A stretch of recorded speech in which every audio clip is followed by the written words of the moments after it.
that England are in the lead. It is 1-0 to England against Slovenia. Jermaine Defoe just scored whilst we were listening to Natalie Imbruglia. Phew. I mean, it's only 25 minutes gone, but, we're on the right side, aren't we?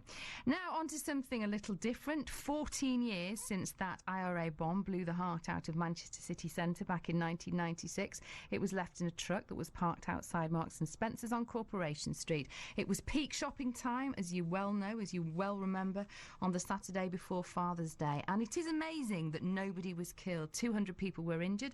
A large part of the shopping district was left completely destroyed. It's now, of course, as we well know, been rebuilt since the bomb, but it was a long and costly process. Euan Kellie has written a book called Rebuilding Manchester. He's with me this afternoon, although you start well before the bomb, don't you, in your book? That's right, Becky.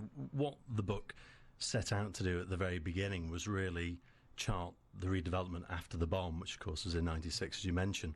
But I found that when I was telling that story, you had to actually go back many, many years to really set the background and the backdrop. So yes. In truth, it's really post-war. That's really where the story begins.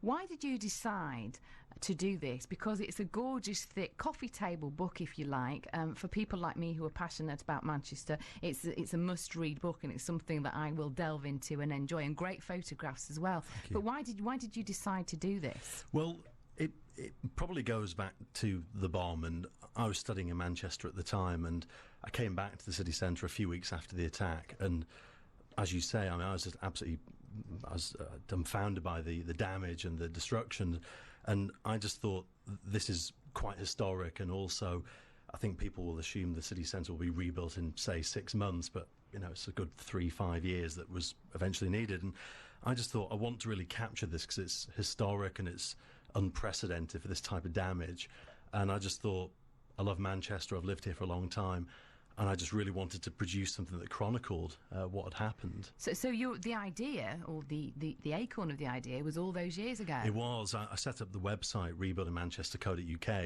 which was back in August 96, because I really wanted, I suppose, people not just in Manchester, but outside of Manchester, to understand what was happening on a daily basis by taking pictures and cataloguing the rebuilding, because, it was so strange to walk around the city centre and see Marks and Spencer's closed with the windows blown out. And for such a long time, yes. Absolutely. So I really wanted people to know what was happening, and also, I think most importantly, celebrate what was happening, because in the years that have followed, I think Manchester's been a real trailblazer and a real case study for how things should be done. So you documented it on your website then? That's right, yeah. And I know that you got a lot of hits and lots of interest from different people. Yeah. But as we say, it's 14 years later, you've got the book. So yeah. Did the idea for the book come later? It did. I mean, the idea for the book really came up a couple of years ago, but I just didn't have time to really put effort and energy into it.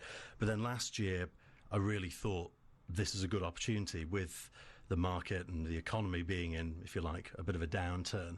I thought now is the time to really almost bookend the story, reflect upon what's happened, and produce something which can really close off everything that's happened so far. So the idea's, I suppose, always been floating around, but last year seemed the perfect time to do it. Is there a feeling then that Manchester's finished? I don't mean that it's at an end, but the regeneration has sort of slowed down, and we're where we want to be?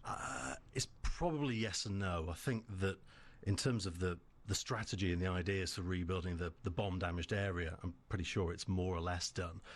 So I think up to a point it's finished, but I think there's also a lot of very, very exciting things in the pipeline, and I think that what will happen next is really going to be, I think, the expansion of the city centre. I think there's so many schemes in the pipeline that are exciting. So I think there's a lot more to come.